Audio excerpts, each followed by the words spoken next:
Freedom, il est 9h passé de 5 minutes et comme convenu, rendez-vous face aux auditeurs avec notre invité ce matin, Olivier Waro, qui vient donc qui est venu et qui se trouve actuellement dans nos studios. Bonjour Olivier Waro, j'ai failli vous appeler Olivier Rivière. Hein. Vous l'avez senti comme ça aussi, hein, c'est ça? Hop, vous êtes pas Saint-Philippe. Voilà, mais non, mais c'est pas Olivier Rivière, c'est bien Olivier Waro qui est avec nous ce matin, le maire du Père, le maire sortant du port. Donc merci d'être avec nous. Et Yves Montrouge, bien sûr, éditorialiste et journaliste freedom.fr pour mener cette interview.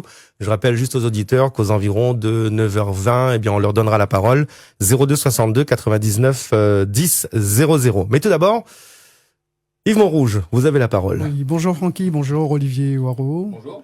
Alors, Olivier Waro, effectivement, comme l'a dit Francky, qui est le maire du port, qui a été élu en 2014 déjà, oui. 2014, et vous avez ensuite été réélu en 2020, oui. Et dès le premier tour, je le précise, hein, parce que vous faites partie des 6 ou 7 maires, je crois, qui ont été élus dès le premier tour. Olivier Waro qui a battu en 2020 Sergio Errapa. Et puis, il y avait d'autres candidats comme Firoz Gador et Pierre Vergès également, le fils de Paul Vergès. Mais Sergio Errapa qui vous a rejoint depuis. Qui ne vote plus contre vos dossiers en conseil municipal. Voilà. D'accord. Et c'est un petit peu le cas d'Henri Hippolyte également, parce que vous l'avez battu en 2014 et maintenant qui fait partie de votre majorité. Qui fait partie de la majorité. Et qui fait un très bon travail. Donc, vous aurez compris, Olivier Waro a un gros pouvoir de séduction. On peut expliquer justement, parce que bon, c'est intéressant. Ça peut être une information intéressante pour les autres maires. Comment rallier les opposants? Alors, il ne s'agit pas de rallier des opposants. Il s'agit de se mettre d'accord sur un programme et sur la façon de mener ce programme. C'est la discussion que j'ai eue avec Sergio Errapa à l'époque, qui, lui, n'était pas d'accord avec ce qu'on proposait, mais avec Henri Hippolyte, c'est ce qu'on a convenu avant d'aller au suffrage, et c'est ce que la population a choisi de faire comme choix, et vous l'avez dit, on a été élu dès le premier tour. D'accord. Concernant justement Henri Hippolyte, lui, il est suppléant de la députée Karine Lebon dans la 2e circonscription, donc députée PLR pour La Réunion, donc très proche, petite protégée du Gat-Bello, tout le monde le sait. Mais vous faites partie, et là je parle un petit peu rapidement de votre positionnement politique, vous avez un mouvement qui s'appelle Ensemble, et vous faites partie de la plateforme réunionnaise qui est menée par Erika Barège, la socialiste. Et malgré tout, vous travaillez ensemble. Non, mais moi je crois qu'il faut à un moment donné ne pas oublier ce qui nous mène aussi à des victoires. Là, en l'occurrence sur les législatives en 2 fois, nous avons travaillé à l'élection de la gauche sur la 2e circonscription. Et cette gauche s'appelle une candidature qui s'appelle Karine Lebon, et nous avons travaillé au port à son élection et à sa réélection.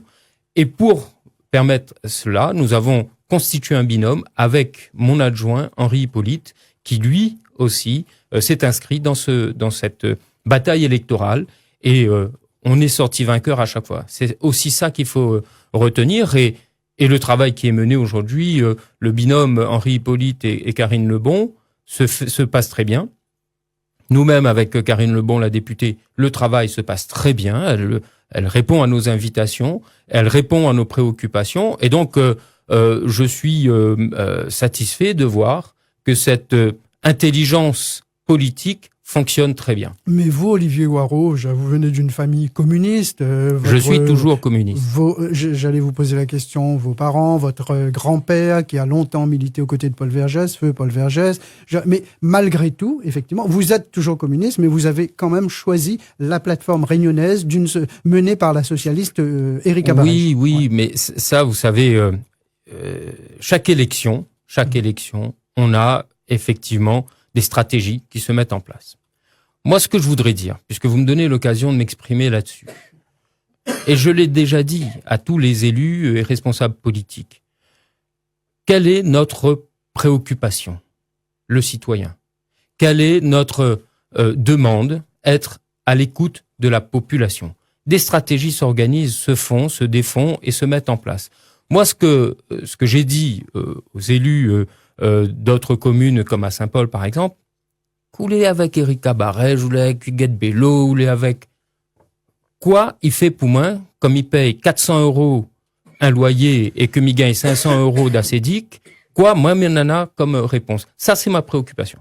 Et c'est pour ça que je dis, avec mon équipe municipale, nous sommes au quotidien de nos concitoyens. Les stratégies existantes ici ou là n'ont pas vocation à remplacer notre travail du quotidien. Et moi, mon travail sera toujours au quotidien, le plus proche de la population. Cela dit, vous êtes toujours à gauche et vous êtes quand même avec Éric Abarège, ça reste la gauche. Je reste à gauche et je le resterai. Je suis et je le resterai toujours. Olivier Hoareau, j'ai quelques petites questions d'actualité, effectivement, avant de parler bilan. C'est comme ça que ça se passe. François Bayrou, vous l'avez entendu la semaine dernière. Il a proposé quelques pistes pour redresser les comptes de la France, parce que les finances, malheureusement, ça va pas très bien du tout. Huguette Bello, hier, a tenu une conférence de presse avec les forces progressistes. Elle a appelé à une mobilisation générale des Réunionnais. Vous adhérez à cet appel ? Encore une fois, je suis à gauche.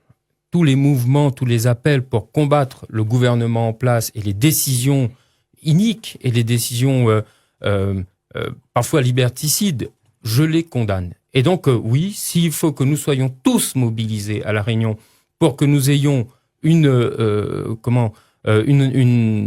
un appel et une réponse aux décisions nationales, qu'on soit organisé, bien sûr que je ferai partie de toute cette mobilisation générale. Vous vous préparez déjà un petit peu à ce qui est annoncé par le Premier ministre, notamment au niveau des restrictions budgétaires, parce que il va y avoir certainement une baisse des dotations de l'État envers les collectivités. Vous vous préparez un petit peu déjà ? Moi, depuis que je suis élu, je ne vis que des baisses de dotations de l'État. J'ai préparé quelques chiffres. Depuis 2020, on est passé de 5 500 000 € de dotation de l'État en 2020. Aujourd'hui, on est à 1 100 000 €. Vous vous rendez compte de la baisse en 4 ans ? On parlait, sur votre antenne, on parle souvent de la baisse des contrats aidés. Oui, mais aujourd'hui, les PEC. Mais les gens, je parlais tout à l'heure des familles qui viennent me voir, qui touchent 500 € et qui ont un loyer, qui ont des courses, qui ont... il faut acheter de goûter pour marmaille. Mais ces familles-là, aujourd'hui, choisissent entre le loyer et où s'acheter à manger. Donc, quand on dit, le gouvernement dit, ah oui, mais on va diminuer encore les PEC. Mais le PEC, c'est une réponse, une capacité aussi pour les familles à pouvoir s'acheter un peu plus et ne pas avoir ce choix entre payer le loyer ou bien alors s'acheter à manger. Donc, quand on me dit que l'État baisse, l'État est en train de, effectivement, nous mettre au supplice. Et pour reprendre votre sujet, il faut être tous mobilisés. Que ce soit un tel ou un tel qui appelle, ça, c'est pas le souci, ça. C'est pas ça qu'il faut retenir. C'est qu'il faut être mobilisé. Aujourd'hui, les communes, pour avoir un service public de qualité dans les écoles, on est obligé de dépenser davantage parce qu'il y a moins de contrats aidés. Et il faut dépenser davantage pour aller s'occuper des familles en grande difficulté. Donc, nous sommes présents, nous, au port, et nous appelons aussi à une vraie mobilisation. Mobilisation, on entend quoi parce que ça n'a pas été très clair. J'ai essayé de descendre dans la rue, ces pétitions. C'est défend justement parce qu'il y a quand même une sacrée. Mais il y a eu des mobilisations. Par exemple, sur les contrats aidés, n'a point de tri dans le café. Là, nous, tout est devant la préfecture pour dire on dénonce ce qui se passe sur la baisse des contrats aidés. On a eu gain de cause puisque il devait passer à 7 000, la remonte à 11 000 aujourd'hui. Le financement aussi a un petit peu augmenté. Le financement a un peu évolué, mais au final, la commune doit toujours dépenser davantage. Mais c'était un combat qui, au départ, si chacun reste de son côté à critiquer un et l'autre, aujourd'hui, nous n'aurions été, nous toutes, assises en train de pleurer. Mais cette mobilisation générale est naturelle. C'est une mobilisation naturelle que nous, quand nous défendons notre population, nos citoyens, nous arrivons à mettre à nous d'accord. Et c'est ça qu'il faut retenir. Mais Olivier Hoareau, quand même, au sein du gouvernement, on dit très bien qu'il y a une dette abyssale. On parle quand même de 345 milliards d'euros de déficit. Donc oui, on vous défendez ceux qui sont dans le besoin, mais à côté de ça, la France. Mais les choix qui sont faits, Francky. Alors justement, les choix qui sont faits au niveau national. En voulant diminuer 2 jours fériés pour essayer de récupérer de l'argent. Ça fait partie du plan de François Bayrou. Voilà. En allant essayer de taxer davantage les Français. En diminuant le nombre de remboursements, de médicaments remboursés. Mais ce sont des choix qui portent sur le porte-monnaie de tous les Français. Exact. On le dit, on n'arrête pas de le dire, les études le montrent en France et partout dans le monde, où le nombre de riches augmente, le nombre de pauvres augmente, le fossé se creuse. Quoi le gouvernement y attend pour remettre un équilibre? Donc taxer les plus riches, c'est une priorité. Et ça fait diminuer derrière le déficit de la France. Ça, c'est une mesure juste, c'est une mesure équitable. Et c'est une mesure qu'il faut prendre, mais que le gouvernement prend pas. Pourquoi? Parce qu'il dit, oui, mais ça va faire fuir les capitaux. Attends, tu arrives à expulser des gens, mais tu n'arrives pas à empêcher les Français qui s'enrichissent sur le dos des Français. Et quand ils veulent partir, tu les laisses partir. C'est là-dessus qu'il faut agir. C'est là-dessus qu'il riches, faut réduire les défendre. dépenses. Nombreux sont ceux qui vont de ce sens-là également. Réduire les dépenses de l'État. Taxer les plus riches. Taxer les plus riches, d'accord. Taxer les plus riches, ça c'est la priorité. Et dans les propositions du gouvernement, on ne voit pas ces propositions-là, hélas. Deux petites questions d'actualité encore avant de passer aux auditeurs et puis par les bilans. Olivier Hoareau, une actualité qui vous intéresse directement, qui vous concerne directement, c'est l'actualité judiciaire. On sait que le 17 décembre dernier, le tribunal correctionnel de Saint-Denis vous a condamné, vous et d'autres personnes, notamment à de l'inéligibilité, 5 ans, à de 15 000 € d'amende, 15 mois de prison avec sursis. C'est pour l'affaire dite de Sacré-Cœur, l'extension d'un centre commercial. Vous avez fait appel. Vous avez des nouvelles un petit peu là concernant cette histoire? Non, j'ai pas de nouvelles sur. Vous savez pas quand est-ce que le jugement sera rendu? Il n'y a pas d'audience de prévu, c'est pas ça. Voilà, pour l'instant, je n'ai rien comme information. Mais puisque vous me posez la question, 3 ans d'enquête, on est déféré devant le tribunal. Je suis soumis à un questionnaire de tribunal comme si vraiment j'étais un grand délinquant. Au final, il en ressort quoi? Le juge dit « Ah ben non, il n'y a pas corruption ». Oui, parce qu'il était question de corruption, de Au pacte départ. corruptif au départ, qui portait sur 400 000 €, etc. ça. Et les faits ont été 3 ans requalifiés d'enquête, d'abus. un tribunal, un jugement qui dit « Ah ben non, il n'y a pas corruption ». Ben, ça veut dire qu'Olivier n'a pas fait de corruption. C'est pas un D'accord. corrompu. Mais Olivier pendant l'enquête, ils ont dit que vous aviez bénéficié de 80 000 € de votre premier adjoint, de votre ex-premier adjoint. Oui, on va pas refaire le procès. Le procès. Donc, ça, c'est la première chose. Olivier Hoareau est innocenté des faits qui lui ont été reprochés. Pendant le procès, et avant son délibéré, le juge décide de requalifier. C'est ce que la loi lui autorise, sauf que avec mes avocats, on conteste la façon dont ça a été fait, c'est pour ça qu'on a fait appel.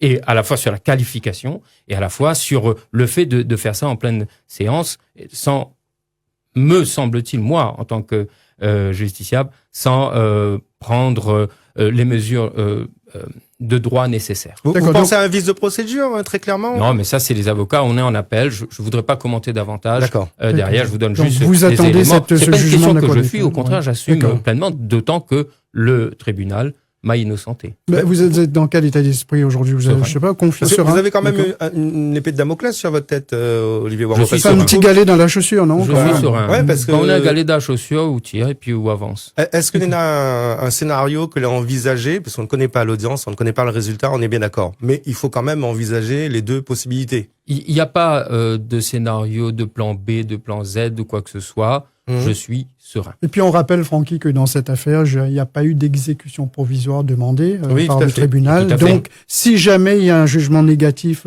concernant Olivier Hoareau, il pourra toujours aller en cassation. C'est ça. Et donc, vous pourriez vous présenter au municipal de 2026. Est-ce que vous êtes candidat, d'ailleurs? Alors, c'est une question à laquelle je m'attendais. Vous pensez bien, monsieur Montrouge, que je vais quand même donner la priorité, la primauté de cette décision. À votre équipe majoritaire. Et puis au portois. Aux militants, au portois.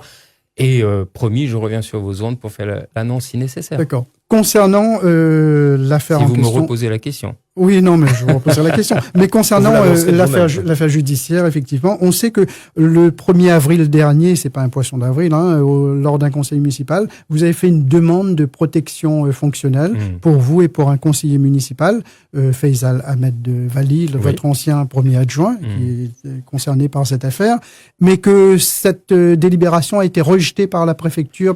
Madame Firoz Gador avait fait une contestation. L'opposition qui est montée au créneau. Vous faites bien de me poser poser la question, Oui. parce qu'il y en a tout un amalgame derrière tout ça. Alors, Il faut remettre un peu d'ordre. D'abord, c'est pas le maire qui demande au conseil municipal la protection fonctionnelle. La loi a changé. Le maire demande à son adjoint de traiter cette affaire. Le maire n'intervient pas dans les décisions, n'influence pas les élus. votre adjoint, c'est-à-dire Madame Le Toulec, ma première d'accord. adjointe. C'est elle qui, en lien avec les services, avec la sous-préfecture, avec le conseil municipal, passe au vote. Le maire n'est pas présent quand l'affaire est délibérée. Il sort, il s'en va. Il n'est pas là pour être jugé et parti. Donc ça, c'est un élément. Mhm. Donc, j'ai pas fait voter, Mhm. d'une part. Deuxième élément, comme toute délibération, ça va en contrôle de légalité. Le préfet considère que lui, il a des interrogations sur cette affaire. Il Donc, lui il nous manque des interpelle éléments, en disant, bon, j'estime, monsieur le maire, que dans cette affaire, voilà les éléments de droit qui me permettent de vous dire de retirer cette affaire. On a répondu à ces éléments de droit par des éléments de droit. On en est là aujourd'hui. Et après, on verra, on se défend. Donc c'est pas enterré, on ne sait pas si vous aurez la protection Oui, enfin, je ne cours pas derrière, mais c'est un D'accord. droit. Mais si vous ne l'avez pas, vous êtes en mesure de payer vos frais de justice. bien sûr. Vous êtes maire, vous êtes vice-président de la CIV, La protection du TO. du TO. Non, mais je veux dire, vous travaillez, vous avez sans repris rentrer- votre travail parce que sans vous rentrer êtes dans le chargé de détail. mission de département, c'est ça, hein? C'est ça. Sans rentrer dans le détail, la protection fonctionnelle, c'est pas pour payer. Si jamais demain je suis condamné pour payer les indemnités ou les amendes ou quoi que ce soit, hein, c'est uniquement les frais d'avocat. Les frais J'ai d'avocat, déjà oui, payé une bonne partie parce que voilà, ça fonctionne comme ça. Je suis pas en train de courir derrière l'argent des porteurs pour payer mes avocats. Ça, je sais faire. Il y a pas de problème. C'est un droit. Je peux exercer ce droit. Maintenant, si le droit est contesté, comme toute décision juridique, publique, bon, je l'accepterai. C'est pas un souci. C'est pas Alors, ça qui messieurs, m'inquiète. Messieurs, nous sommes arrivés au terme de cette interview. Yvon Rouge, vous restez avec nous, bien sûr. Si d'autres questions, justement, sont nécessaires au travers de l'intervention des auditeurs, on leur donne la parole au 02 62 99 10 00. Je vous invite, Olivier Roireau, à prendre le casque. Oui. En espérant, voilà, on vous a mis le casque à côté. Merci. On va rejoindre nos auditeurs 02 62 99 10 00. Quelles questions souhaiteriez-vous poser à Olivier Roireau? Allô, bonjour. Oui, bonjour. Oui, bonjour madame, on vous écoute. Bonjour, monsieur Olivier Roireau. Bonjour. Bon, moi, je suis pas du Port, je suis du Paul.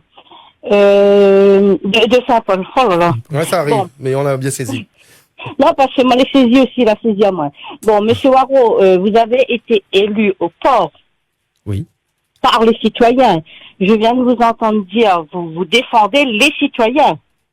Oui, bien sûr. Est-ce que, au début de votre mandat, vous avez fait un nettoyage dans la commune? C'est quoi un nettoyage, C'est-à-dire- madame? Une chasse aux sorcières, vous voulez dire? Alors, non, pas encore ferme. C'est nettoyage politique. Oui, c'est ça, une chasse aux sorcières, c'est ce que je dis. Oui, voilà, exactement, voilà, oui. Nettoyage politique, c'est-à-dire, qu'est-ce que vous voulez dire clairement, madame? Est-ce que- Alors, il y a la droite, il y a la gauche. Oui. Vous avez pris les gens de la droite, vous avez mis dehors. Est-ce que vous avez fait ça? Non, madame. Alors, Non. ni de gauche. Je vous explique. Si vous me donnez le temps de répondre maintenant, Allez-y, oui. sur ce sujet-là, quand on est arrivé, on avait des oppositions de droite et de gauche. J'ai dit aux élus de la majorité, j'ai dit aux responsables de direction, c'est pas dans ma mentalité de faire de la chasse aux sorcières, parce que demande que les là, avant même que m'a été né, des ATSEM, et le respect que j'ai pour la situation, la situation des gens, c'est que c'est pas Olivier Roireau qui met les gens au chômage. Donc, la clairement, première personne n'a chose, perdu son travail, quoi. C'est ça que vous voulez dire. personne n'a Ah oui. perdu son travail. Très bien. Il y a même des personnes qui avaient fait campagne contre moi, qui, Oui. en discutant, en travaillant avec ces personnes-là, ont compris que je suis pas là pour mettre les gens à la porte. Donc ça, c'est un élément important, parce que parfois, on m'avait reproché. Vous savez comment c'est oui, sans ben, preuve. mettre ça dehors, ça, il marche pas avec vous, etc. C'est pas mon style. D'accord. Madame, vous avez un cas Oui, particulier en tête ou alors c'est une question oui, qui- moi-même, ça me concerne, mais je suis de Saint-Paul, moi. Hein. Voilà. C'est-à-dire Ah, qu'il y d'accord, a une d'accord. chasse aux sorcières sur Saint-Paul. Oui. Mais d'année en année, c'est fait en douce, quoi. Mhm. Et vous souhaiteriez savoir si le maire du port, il a fait la même chose, quoi. Voilà. D'accord. Voilà. Bon, ben, vous Parce avez la que réponse. Vous avez la réponse. Vous avez la réponse très claire. Parce que notre maire, nous, il n'a pas été élu, lui. Il n'a pas été élu. Il était placé là. Il a été élu par le conseil Oui, on municipal parle de en Séraphin, interne, pour le madame. citer. ouais. Oui. D'accord. Ah, c'était Mais en interne. oui, c'était en interne. Après, On aura l'occasion de lui poser quand Huguette directement la Bello a question. été élu à la région, on aura l'occasion de lui poser. Vous aurez l'occasion de lui poser des questions parce qu'il sera notre invité en août, au mois d'août, et je vous redonnerai la date précise. Au mois d'août, d'accord, il n'y a Voilà. pas de souci. Madame, Eh ben, merci. Monsieur Olivier Raro, je vous apprécie en tant qu'homme politique, en tant qu'homme. Merci, au revoir. Merci Merci, beaucoup, madame. Alors très rapidement, Francky, Oui. Emmanuel Séraphin, le maire de Saint-Paul, sera notre invité le 12 août à 9h. À la commune de Saint-Paul, notez bien ce rendez-vous, 12 août, 9h. Bah tiens, je note aussi, puisque ce sera dans mon créneau. Voilà. Freedom, allô, bonjour. Allô? Oui, bonjour monsieur. Oui, bonjour. Olivier bonjour, Waro vous écoute. Oui. Bonjour monsieur Olivier Waro, bonjour monsieur Montrouge, monsieur Bonjour. Roland Lambert. J'ai connu la politique de l'apport depuis les années 60 jusqu'à aujourd'hui.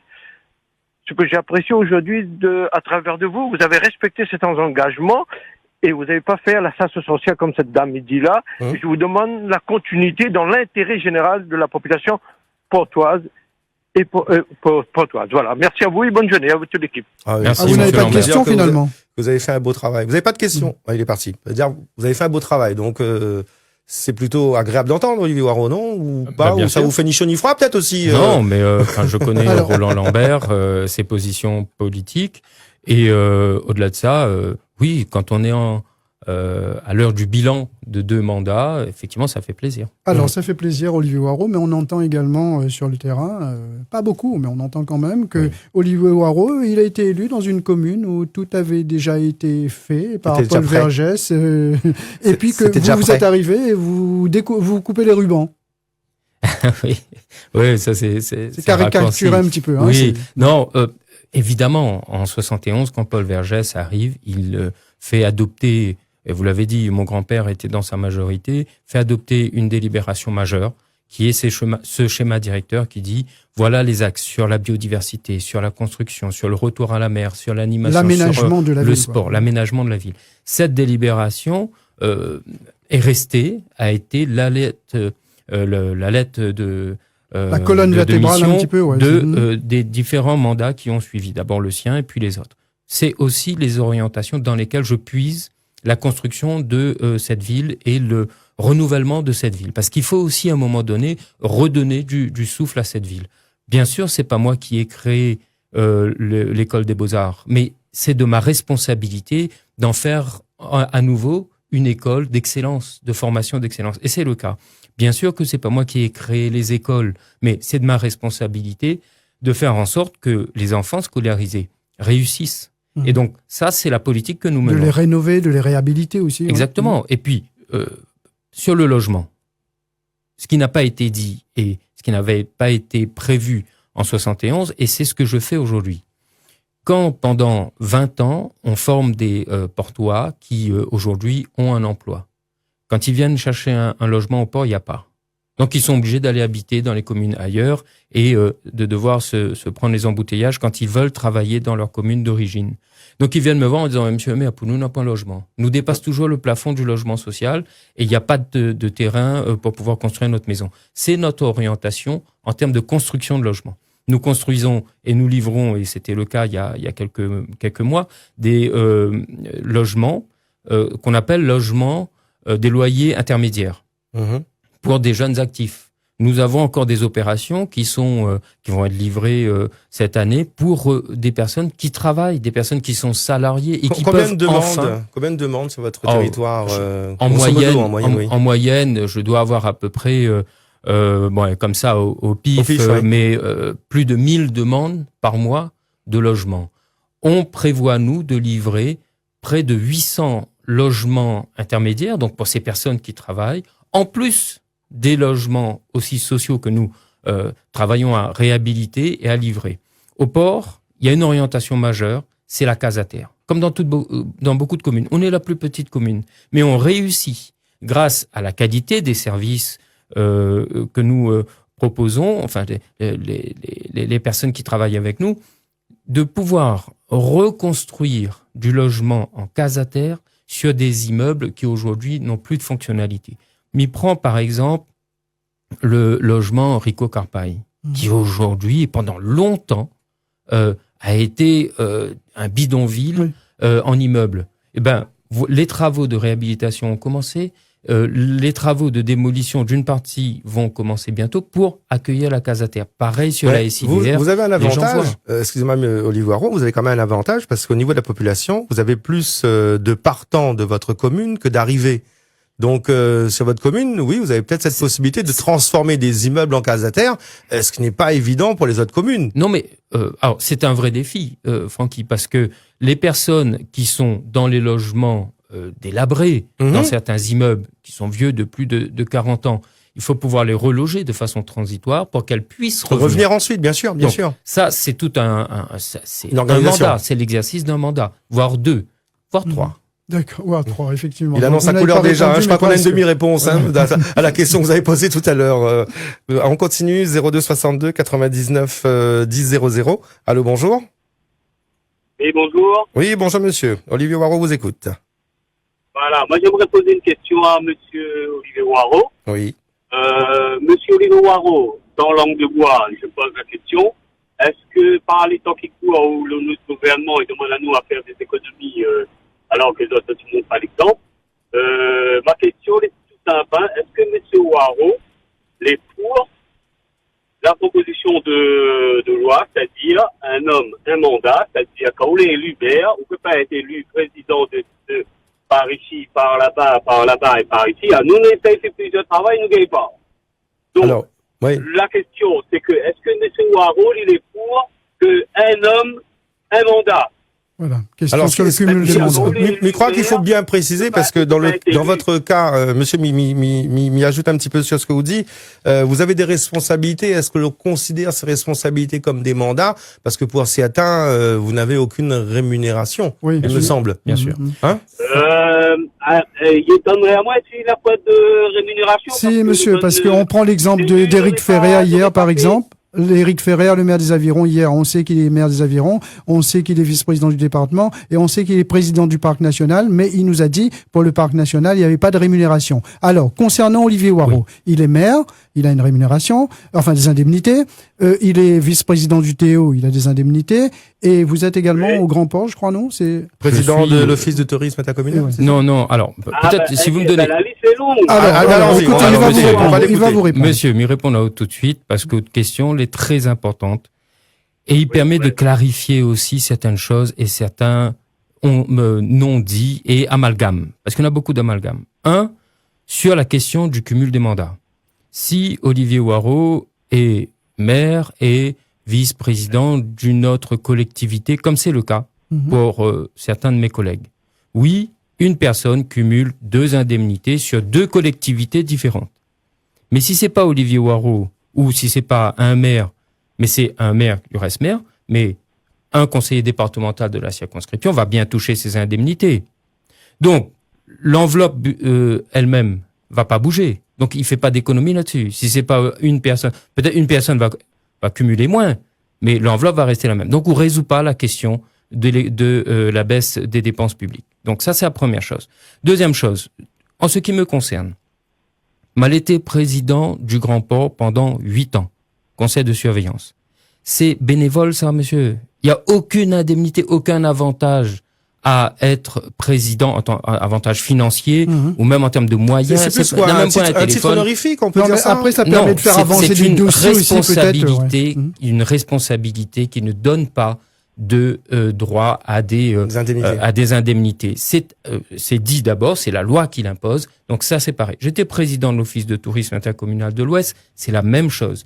J'étais président de la mission locale intercommunale de l'Ouest, c'est la même chose. C'est pas du bénévolat, mais c'est un engagement, une responsabilité, une fonction importante qui ne donne pas lieu à rémunération. Vous avez été aussi membre de conseil d'administration, il me semble, à un moment donné. Qui ne donne pas lieu à ce qu'on appelle des jetons de présence quand on est effectivement dans... Je suis membre de la SPL Grand Ouest, je n'ai pas de rémunération. Je suis membre encore du Grand Port en tant que représentant de la ville dans ce conseil de surveillance.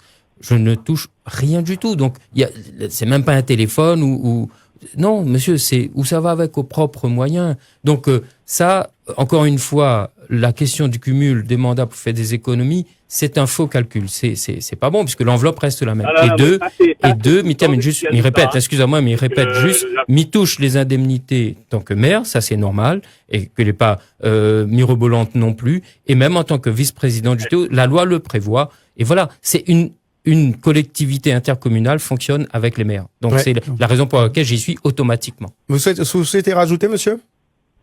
La réponse de M. Waro, il convainc pas moi du tout, parce que m'a jamais connu de monde qui travaille pour rien. Et moi, je trouve que les scandaleux que monsieur les maires, et que l'IA à nous, il ça repense au travail, quoi, la mairie paye pas assez, être maire, il paye pas assez. Mais, à aucun moment il n'a dit ça. Enfin, Olivier Waro, je vous ai pas entendu dire ça. Je viens de dire, il reprend un autre poste. Non, mais avant d'être élu, monsieur, il avait un travail, effectivement. Mais il pense pas, et puis c'est ça gratos, hein. Bon, monsieur, il tient absolument. Il a le droit de pas être convaincu, mais à part ça. Tout à fait, exactement. Oui, monsieur, il respecte toute position. Voilà. Très bien. Miromarque, c'est toujours la langue de bois. Et c'est toujours une noix et le poisson à un autre côté. Faut pas répondre à mon question. Parce que, franchement, on l'a pas répondu à moi, ou dire moi ça dans. Oui, il parlait du cumul des mandats. Il parle du cumul des mandats, mais si on a bien compris, c'est une critique qui ne concerne pas qu'Olivier Waro. Surtout que moi, pas de cumul de mandats. C'est pas que Olivier Waro. C'est l'ensemble des élus. Mais monsieur, il m'a la répondu au vu de la loi, Olivier Waro ne cumule pas, puisque c'est autorisé par la loi d'avoir 2 mandats. Il n'est pas hors la loi, contrairement à un ministre qui serait conseiller départemental, par exemple. Je sais pas. Ou sinon il y a d'autres élus qui cumulent, effectivement. Donc, on peut parler de François Bayrou en tant que Premier ministre, qui est maire aussi. Mais enfin, bon, voilà. On peut revenir au bilan parce que. Oui, bien sûr. Merci, monsieur, en tout cas, pour votre question. Vous avez répondu, Olivier Waro. Vous avez travaillé sur un autre dossier qui concerne la commune, c'est la redynamisation du centre-ville. Oui. Mais là aussi, je vais vous poser la question. Je vous titille un peu, je vais exprès, mais pour vous permettre de répondre, vous avez beaucoup misé sur la redynamisation du centre-ville, mais selon certaines personnes du port, de l'opposition notamment, vous continuez à développer le commerce, mais en périphérie, et ça pénalise beaucoup les commerçants du centre-ville. Le commerce du centre-ville, le centre-ville, a connu un dynamisme qu'il n'a pas connu depuis des années, ces 5 dernières années. On a fait une étude en 2020 sur la fréquentation du centre-ville, sur le nombre de commerces fermés, sur la fréquentation par les clients, par les personnes qui n'habitent pas sur le port. Est-ce qu'elles fréquentent le centre-ville? Beaucoup disent non. On était en 2020. On a fait la même étude en 2024, 4 ans plus tard, pour voir les effets de nos décisions et de nos choix. Eh ben, les chiffres sont éloquents. Le nombre de commerces, de locaux vides a diminué. Le nombre d'offres commerciales sur le centre-ville a explosé. Le nombre de personnes qui disent « Moi, je viens au port m'installer, ouvrir mon restaurant, mon magasin d'articles de maison, parce que, justement, il y a un dynamisme sur le centre-ville du port. » Cette étude a été présentée aux commerçants du centre-ville qui reconnaissent qu'effectivement, il y a une augmentation de cette activité en centre-ville, et c'est tant mieux. Au port, nous n'avons pas une place payante au rodateur, on a de la place pour se garer devant les magasins, faire ses achats et repartir.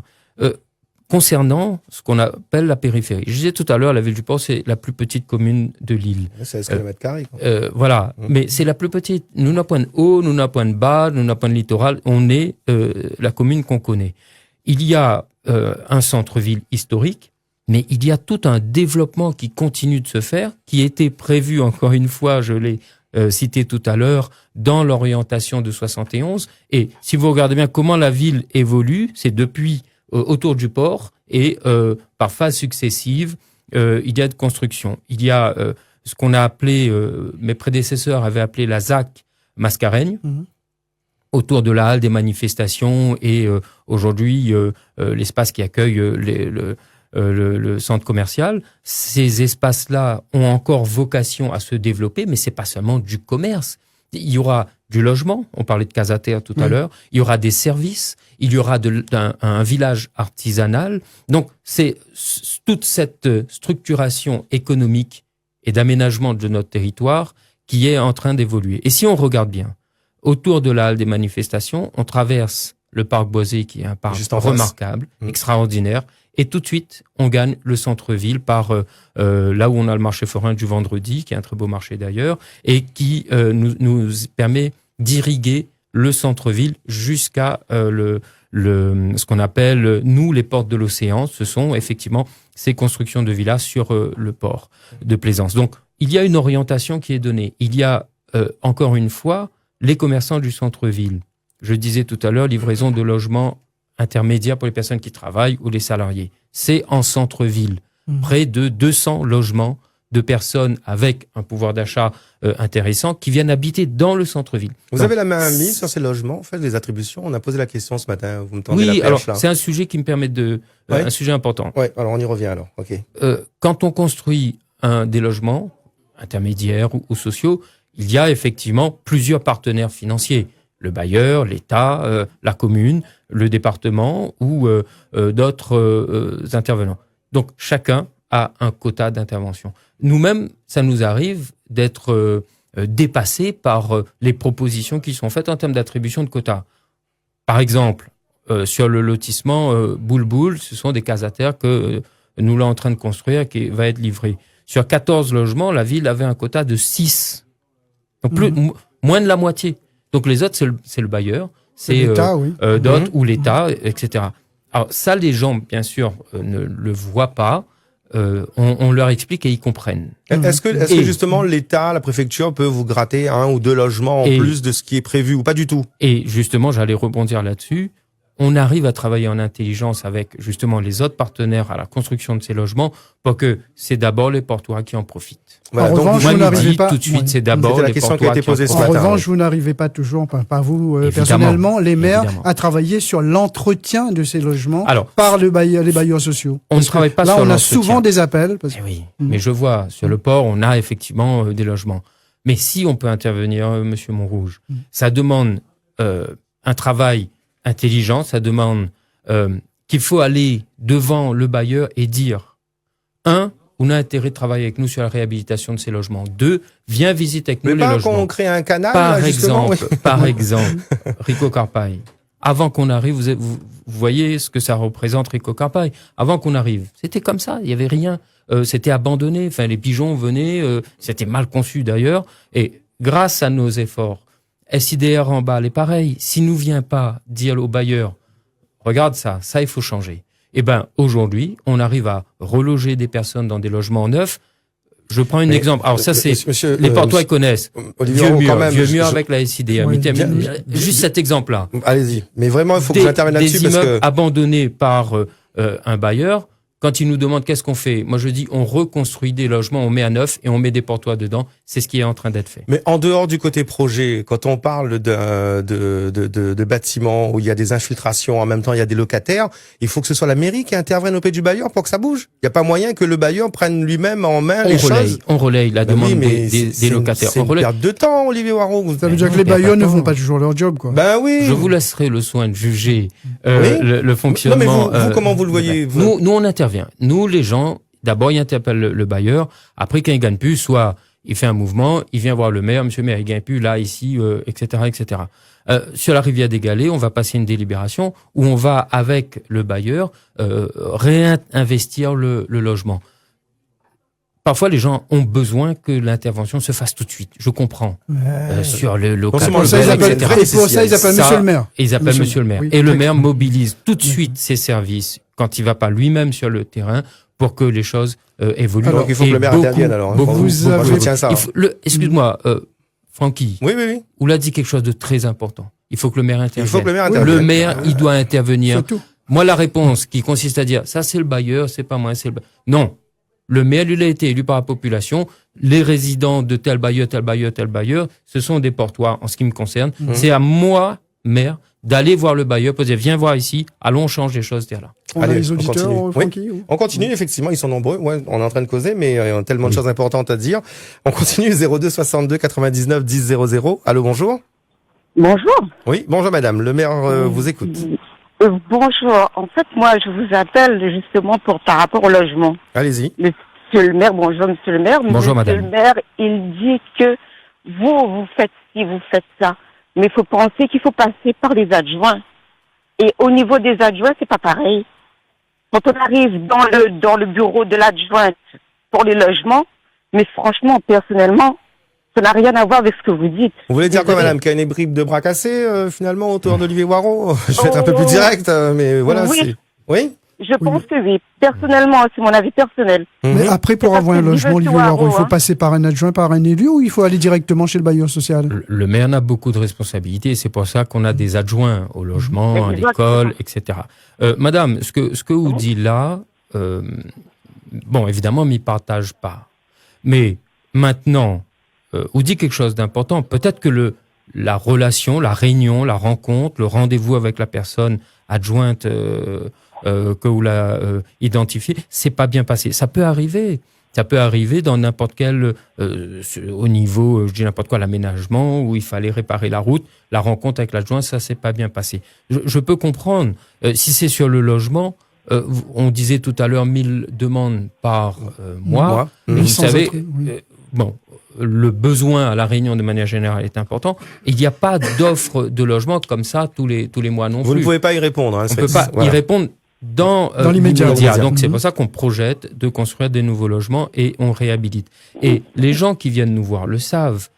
Au port, il y a un taux de vacances des logements sociaux très faible, contrairement à d'autres communes. Les gens les attachés à d'autres logements, attachés à d'autres villes, et même si certains, et m'y peut comprendre, nous disent que dans les cages d'escalier, quand devant l'immeuble, etc., il y a des problèmes, fait intervenir le bailleur, monsieur le maire, viens voir, etc. Je comprends ça, mais ils veulent rester là. Mhm. Ils veulent. Donc, comme il n'y a pas de logement vacant, c'est encore plus difficile de faire des propositions. Mais peut-être Non. qu'effectivement, Et madame, madame, combien de temps- votre rendez-vous s'est pas bien passé. Combien de temps on va attendre déjà, là, madame? entendre. Ah ben, moi, on l'a pas anti le privé, tout simplement. Ah, on va plus attendre. Bah, c'est une vers le solution privé. aussi.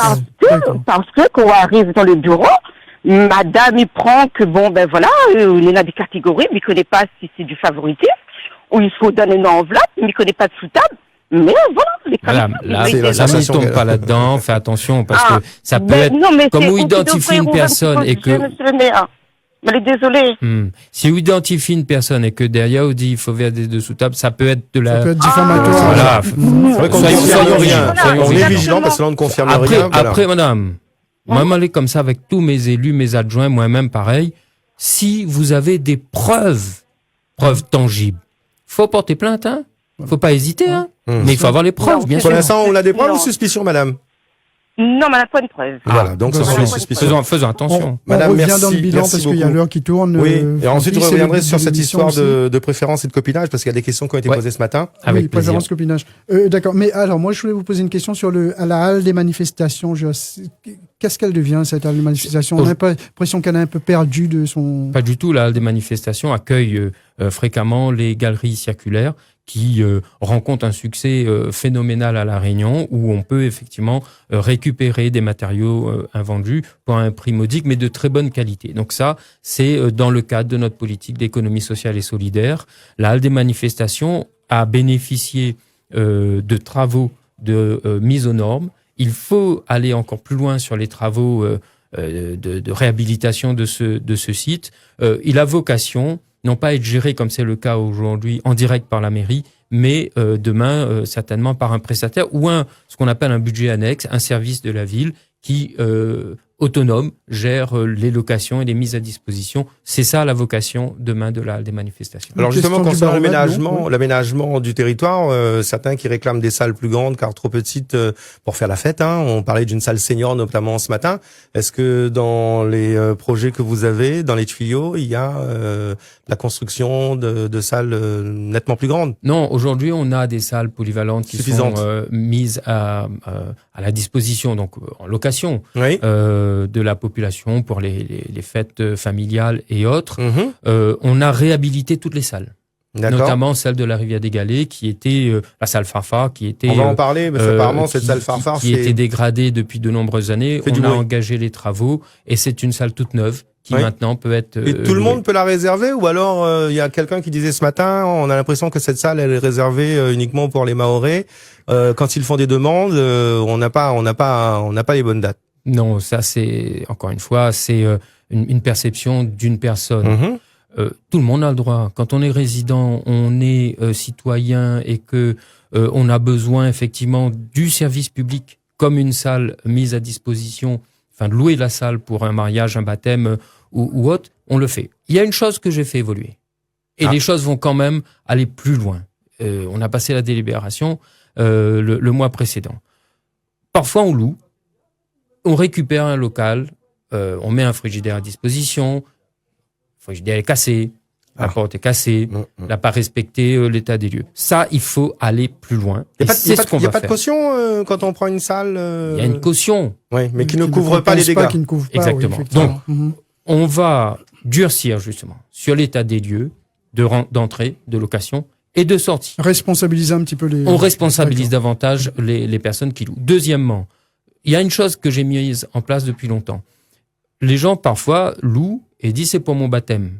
Et puis après on découvre que la personne sous-loue pour une fête, une festivité. D'accord, ils font du business. Donc, ils font du business. Ça, on a sévi et ça Olivier Waro, si on vous peut voulez comprendre. pouvoir parler de votre bilan encore rapidement, il faudra répondre un peu plus rapidement. Vous avez parlé de la rivière des Galets. Oui. On sait que vous avez rénové la piscine du centre-ville, mais les gens de la rivière des Galets attendent toujours leur piscine parce que c'est un équipement intercommunal. C'est un équipement intercommunal. Malheureusement, nous n'avons pas pu nous mettre d'accord avec l'intercommunalité là-dessus et particulièrement avec la possession parce que c'est possession et le port qui sont concernés. Je le regrette, mais j'abandonne pas le projet. Et toujours par rapport à l'intercommunalité, très rapidement, Francky, une autre question, c'est les gens appellent beaucoup, concernant la facture d'eau. Depuis que vous êtes passé, le transfert a été fait à l'intercommunalité. Nous avons été très vigilants qu'il n'y ait pas d'explosion du prix de l'eau et ça aurait pu être.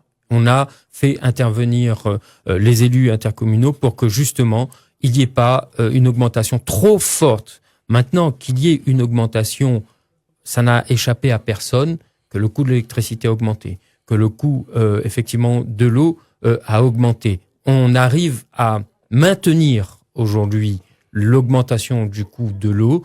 J'accuse personne. J'ai dit tout à l'heure, je suis vice-président de l'intercommunalité. Je prends les décisions en toute responsabilité, mais je suis très vigilant pour les décisions qui concernent le port, notamment sur l'eau. Et heureusement, alors il n'est pas à peine de mettre tout ça sur la place publique, heureusement qu'on a été vigilant, ça aurait pu être encore plus important. Alors, dernière question en ce qui me concerne, après on rejoint les auditeurs. On a beaucoup parlé de copinage justement ce matin sur l'antenne, notamment des familles entières qui seraient embauchées ou alors des repris de justice qui auraient des postes à la mairie.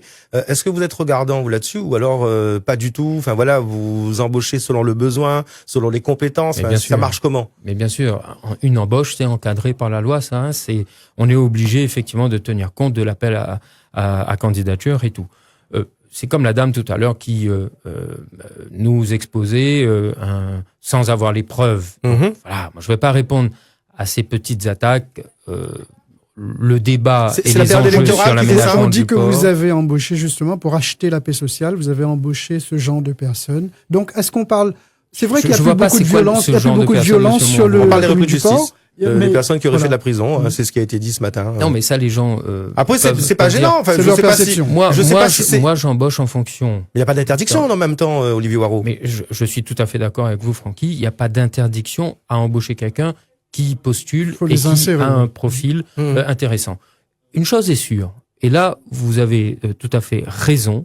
J'ai parfois des jeunes, des petits, qui ont fait des grosses bêtises, qui sont passés par un tribunal et qui disent ils peuvent avoir un aménagement de peine s'ils ont un petit contrat, etc. Là, le gars a fait une bêtise, il a 20 ans. Si, en tant que maire... Il a 20 ans d'âge, pas 20 ans de prison, il a été condamné. Non, il n'y a pas devant la mairie, mais d'âge. Il me dit, voilà, s'il a un petit contrat service, environnement ou autre, ça lui permet d'avoir... OK, fait plus de bêtises. Ça rejoint ce qu'on a dit tout à l'heure, le taux de la délinquance a baissé au port. Oui. Parce que on arrive à réinsérer les gens dans la société. Par contre, il y a toujours un gros trafic maintenant, c'est trafic de drogue. Ça, c'est un autre phénomène. On me parle de ça. Moi, j'ai pas vu ça sur le port. Je ne dis pas qu'il n'y a pas. Je dis simplement que, évidemment, avec les forces de police nationales, nous sommes très vigilants. Une dernière question, parce que l'heure nous tourne en attendant nos auditeurs qui patientent. Freedom, allô, bonjour. Allô? Bonjour. Oui, bonjour. Olivier Waro vous écoute. Bonjour, monsieur le maire, déjà. Bonjour. Moi, c'était une affirmation, enfin, plus une affirmation qu'une question. Dites. On tient à remercier monsieur le maire pour la ville que nous sommes là aujourd'hui, mais les portoises. Hein. Merci, madame. D'accord. Bah, C'était juste pour affirmer ça. c'était pour affirmer. Oui, ben, parce c'est que fait, tout madame. le monde assiste dessus lui, il juge à lui, mais il remercie pas lui. Nous avons le parc boisé qui a été refait à neuf, que les biens. Après, nous avons Na la fête aussi, madame, na un festival jazz dans le port. En somme, ça. nous avons les toilettes publiques partout. Nous avons le littoral nord qui a été refait, qui est bien. Et après, qu'on en a encore, il y en a plein de choses. c'est Donc, bon, encore bien, certainement beaucoup de choses, madame. Oui, chapeau. En tout cas, c'est déjà bien de vous Alors, aller dans ce sens-là. Olivier Auro, un petit mot sur le Festival Jazz dans le Port, Oui. deuxième édition. Il y a des personnes qui disent que c'est beaucoup d'investissement, plus de 2 millions d'euros. Vous êtes amateur de jazz vous-même? Je suis amateur de toutes les musiques. Malin D'accord. mélomane, mais écoute toutes les radios et toutes les musiques. Et Freedom de jazz également. Le coup de Freedom. Freedom 2 Bien aussi. sûr. Notre journée musique, Freedom hein. 2 aussi. Tout. Alors, plus de 2 millions d'euros. Alors, ça coûte pas plus de 2 millions d'euros. C'est un investissement important. Et c'est la raison pour laquelle, d'année en année, on arrive à engranger des partenariats privés. C'est pas simplement du one shot, c'est pas simplement viens finance avec nous festival de jazz. C'est est-ce que on peut se mettre d'accord sur une politique de développement culturel sur le port dont le festival de jazz fait partie. Et c'est cette concordance-là, cette convergence qu'on a sur le développement culturel sur le port qui fait qu'on arrive, nous, à diminuer la part publique et à augmenter la part privée. C'est ce donnant-donnant-là qui fait qu'on a un beau festival de jazz encore cette année. La dame cherchait des exemples tout à l'heure de ce que Olivier Auro fait, mais je crois que vous avez mis gratuité de cantine scolaire, Oui. l'accessibilité aux écoles pour les enfants handicapés. Exactement. Etc. Ouais. Et on a développé davantage de classes en partenariat avec les associations spécialisées, des classes pour les enfants en difficulté ou les enfants en situation de handicap. On a une classe qui accueille des personnes en déficience visuelle. Mais si nous fait pas nous maires, maman là il sera pas à l'école. On a mis en place des contrats d'apprentissage pour les personnes qui sont en situation de handicap. Mais si on fait pas, il a pas de diplôme demain dans la restauration, dans l'aménagement paysager, et beaucoup, certains travaillent à la mairie, d'autres dans des entreprises aujourd'hui, et je les salue parce qu'ils ont fait et ils font encore un travail remarquable. Donc, il vous faudra un troisième mandat, Olivier Auro. C'est ce que Je vous êtes en train de nous reviendrai dire. vous voir. Je vois que c'est en train de se confirmer au fur et à mesure. Hein. Il s'en rend pas compte, mais c'est ce qu'il fait. Hein. Une dernière question. Allez, il nous reste 3 minutes. Freedom, bonjour, allô? Oui, bonjour, monsieur Olivier. Bonjour. Nous avons connu à nous dans un certain nombre d'années. Et c'est Midi Réao, Saint-Joseph, MDA. Ah oui, très bien. Je ne me dira pas mon nom, peut-être vous connaissez par la voix. Mm. Ils étaient bons amis à l'époque. Et C'est plus le cas? des bons amis et que m'aime bien retrouver un jour, peut-être. Ah, Si vous- avec d'accord. plaisir. C'est toujours le cas, alors. Il a dit, tu étais bons amis, alors. Et Votre question, monsieur. vous n'avez pas votre numéro de portable après que nous sommes partis. Il est vrai que on va faire un peu de temps ici dans la MDA, et moi Oui. aussi on était là. Mm. Et peut-être un C'est jour. quoi la bah, MDA Maison des associations Ah oui. à l'époque à Saint-Joseph. D'accord. Est-ce que vous avez une question pour Olivier Rivière, justement? Et puis, ma Olivier Waro, pardon, encore une Et puis, fois. bah, connu les MBA, mais je pense qu'il a fait un bon travail et il ne faut pas changer ce personnage et donner encore dynamique sociale. Merci D'accord. monsieur. Dynamique sociale. Olivier Auro, parlant de dynamique sociale, vous avez mis en place également ce qu'on appelle les villages de l'emploi, non? Oui, les villages de l'emploi qui recueillent encore plus cette année que l'année dernière de participants. Le prochain, normalement, au mois d'octobre. Messieurs, il nous reste 1 minute. Il va falloir conclure puisqu'à 10h, on a rendez-vous avec les informations d'Europe 1. Olivier Waro, un dernier mot. Dans sa conclusion, avec, Olivier Auro va peut-être nous préciser Rouge, effectivement qu'il lui faut ce troisième mandat et donc qu'il sera candidat. Ouais, c'est maintenant. Là, vous pouvez lâcher le morceau maintenant. Azot nous revient voir Azot. Ce sera avec grand plaisir pour aborder ce sujet. Voilà. En tout cas, merci Merci à aux vous, auditeurs en tout pour cas, leur oui. intervention, leurs questions. Ça nous permet effectivement d'éclairer, s'il en est, la ville du port davantage. Et je rappelle que l'émission est filmée, que vous pourriez voir la vidéo sur la page Facebook de Radio Freedom, ainsi que sur le site internet de Radio Freedom, freedom.fr. Et demain, je reçois le maire de Brapanon, Yannick Achapa, à partir de 17h. Donc, préparez vos questions. Voilà, moi, je n'oublie surtout pas ce que nous disait Olivier Waro, c'est que dès qu'il aura pris sa décision, on sera peut-être Il la nous radio appellera. qui aura la primaire de l'information. J'espère. Je compte sur vous. Allons-y. Ça marche. Merci à tous les deux, en tout cas. Yves Montrouge, Olivier Waro. Il est 10h.